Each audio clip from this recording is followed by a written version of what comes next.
네, 앞서 헌재 선고 전해드린 것처럼 헌재는 윤석열 전 대통령 측의 주장을 모두 받아들이질 않았죠. 자세한 내용 다시 한번 분석해 보도록 하겠습니다. 법조팀 취재 기자들이 현장에 나가 있습니다. 김영수, 김다현 기자 전해주시죠. 네, 생중계로 보신 대로 헌법재판소가 윤석열 대통령에 대한 파면 결정을 내렸습니다. 문영배 헌재소장 권한대행이 오늘 오전 11시 22분 피청구인 대통령 윤석열을 파면한다는 주문을 낭독했습니다. 재판관 8명 모두 만장일치 의견이었습니다. 어떻게 판단했는지 사안별로 짚어보겠습니다. 일단 김다현 기자, 적법 요건이 되는지에 대해서 어떻게 봤습니까? 네, 먼저 계엄 선포가 사법심사의 대상이 되는지부터 따졌습니다. 헌법재판소는 계엄 선포가 고도의 정치적 결단이 필요한 행위라고 해도 그 헌법 및 법률 위반 여부를 심사할 수는 있다고 봤습니다. 또 내란죄 철회 논란 가장 주목을 받았던 부분이기도 한데요. 헌재는 기본적 사실관계는 동일하게 유지하면서 적용 법조문을 철회, 변경하는 건 소추 사유의 철회, 변경에 해당하지 않는다며 특별한 절차를 거치지 않더라도 허용이 된다고 밝혔습니다. 정리하자면 국회 측의 탄핵 심판 청구가 적법하다고 최종적으로 인정한 겁니다. 네, 헌재가 준비기일에서 정리했던 탄핵 심판 소추 사유 쟁점들을 좀 하나하나 보겠습니다. 먼저 비상계엄 선포의 정당성 여부입니다. 우리 헌법에는 전시 사변 또는 이해준하는 국가 비상사태일 때 대통령이 비상계엄을 선포할 수 있도록 해놓고 있습니다. 윤 대통령은 야당의 입법 폭주, 줄탄핵 등을 계엄 선포 배경으로 주장을 했었죠. 헌재는 국회 권한 행사가 위법하거나 부당해도 헌재의 탄핵 심판이나 대통령의 이른바 거부권 같은 평상시의 권력으로 대처할 수 있다고 판단했습니다. 헌재는 또 윤 대통령 주장을 모두 고려해도 계엄 당시 객관적으로 정당화할 국가 위기 상황이 있었다고 볼 수 없다고 강조했습니다. 또 경고성 계엄, 호소용 계엄이라는 주장에 대해서 헌재는 법에 명시된 계엄 선포 목적이 아니라고 확인했습니다. 그동안 논란이 됐었던 국무회의 실체에 대해서는 심의가 있었다고 보기 어렵다고 헌재가 판단했습니다. 다음 국회 봉쇄에 대해서 헌재는 어떻게 봤습니까? 네, 헌법재판소는 윤석열 대통령이 육군 특수전사령관에게 의결 정족수가 채워지지 않은 것 같으니 문을 부수고 들어가서 인원들을 끄집어내라는 등 이 같은 지시를 했다고 인정했습니다.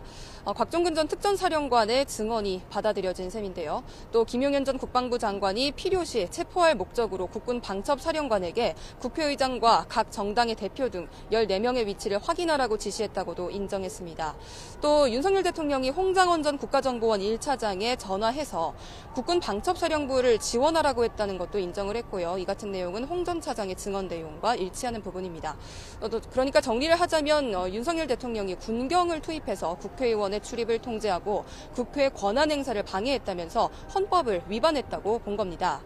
헌재는 정치적 목적으로 병력을 투입해서 나라를 위해 봉사해온 군인들이 일반 시민과 대치하도록 만들었다고도 윤 대통령을 향해서 질책했습니다. 네, 쟁점 가운데 하나였던 포고령 1호에 대해서 보겠습니다. 헌재는 정치행위를 모두 금지한 포고령 1호에 대해서 헌법과 대의민주주의 권력 분립 원칙을 위반했다고 밝혔습니다.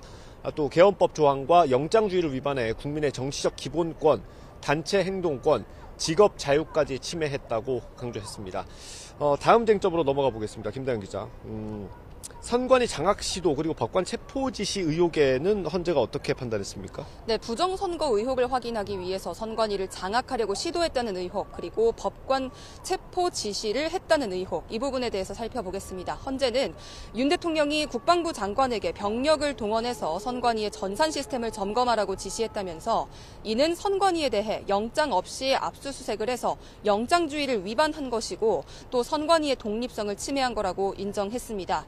이 법관 체포 지시 의혹에 대해서도 국회 측의 주장을 받아들여서 현직 법관들로 하여금 언제든 행정부에 의한 체포 대상이 될 수 있다는 압력을 받게 하므로 그렇기 때문에 사법권의 독립을 침해한 거라고 보기도 했습니다. 네, 이런 쟁점들, 소추 사유에 대해서 법 위반, 헌법 위반이라고 판단을 했더라도 헌재는 대통령직을 파면하기 위해선 법 위반이 중대한지를 따지게 돼 있습니다.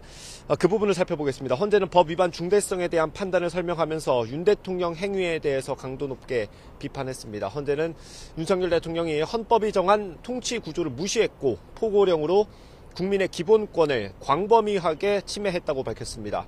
또 국회와의 대립이 일방의 책임이 아니라면서 국회를 협치 대상으로 존중했어야 한다고 언급했습니다. 윤 대통령이 계엄 선포로 국가 긴급권 남용의 역사를 재현해 국민을 충격에 빠뜨리고 사회, 경제, 정치, 외교 전 분야에 혼란을 야기했다고 지적하기도 했습니다. 또 헌재는 윤 대통령이 국민 신임을 배반했다면서 헌법 수호 관점에서 용납될 수 없는 중대한 법을 위반했다고 강조했습니다. 윤 대통령의 법 위반 행위가 헌법 질서에 미친 부정적 영향과 파급 효과가 중대하고 파면으로 얻는 이익이 파면에 따른 국가적 손실을 압도할 정도로 크다고 인정하기도 했습니다. 김다현 기자, 오늘 선고 과정에서 좀 눈여겨볼 만한 점이 있었죠? 네, 특이점들이 몇몇 있었습니다. 먼저 문영배 헌재소장 권한대행이 이 주문을 낭독하는 과정을 봤을 때 일단 문 권한대행은 변론때를 봤을 때 원래부터 말이 빠른 편은 아닙니다만 이번에는 더욱 천천히 이야기를 하면서 내용을 잘 전달하려고 노력한 것으로 보입니다.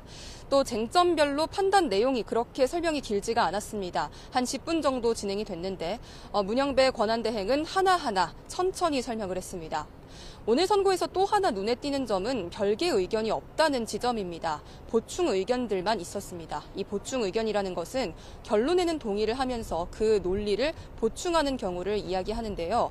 그만큼 의견 일치가 많이 이루어졌다는 것을 뜻합니다. 네, 오늘 선고를 마친 뒤에 대통령 측 윤갑근 변호사가 기자들과 만났습니다. 대통령 측에서는 법리적으로 일단 납득할 수 없다라고 반발했고요. 특히 정치적인 결정이라면서 참담하다고 말하기도 했습니다. 헌재가 숲을 봐야 하는데 지엽적인 부분만 봤다고 지적하기도 했습니다. 윤 대통령의 입장이 있는지 물었지만 윤갑근 변호사는 아직 소통을 하지 않은 상태라고 말했습니다.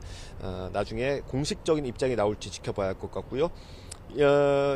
윤 대통령의 파면은 일단 결정이 됐고요. 이후 어떤 절차를 밟게 됩니까? 네, 윤석열 대통령은 전해드린 것처럼 오늘 오전 11시 22분을 기준으로 대통령직에서 파면됐습니다. 한덕수 국무총리가 권한대행직을 그대로 수행하게 됩니다.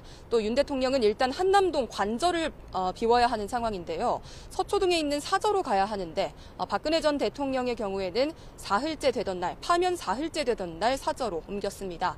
윤 대통령은 전직 대통령으로서의 예우도 앞으로 받지 못하게 됩니다. 현재 내란 우두머리 혐의로 재판을 받고 있는데 불소추 특권으로 공소장에 빠졌던 직권 남용 혐의로 추가 기소될 가능성도 있습니다. 네, 마지막으로 그동안 있었던 과정을 짧게 보겠습니다. 지난해 12월 3일 윤석열 대통령이 비상계엄을 선포했죠. 12월 4일 야당이 낸 윤석열 대통령의 2차 탄핵소추안이 국회에서 통과됐고 곧바로 헌재 소추 의결서가 접수됐습니다. 지난 1월 14일 첫 정식 변론을 시작으로 2월 25일까지 11차례 변론이 이어졌고요. 그 사이 윤 대통령은 내란 혐의로 구속 기소됐는데 구속 취소 청구가 받아들여지면서 현재는 석방된 상태입니다. 앞으로 남은 형사재판도 주목을 해봐야 할 것 같습니다. 지금까지 헌법재판소에서 전해드렸고요. 상암동 스튜디오 나와주십시오.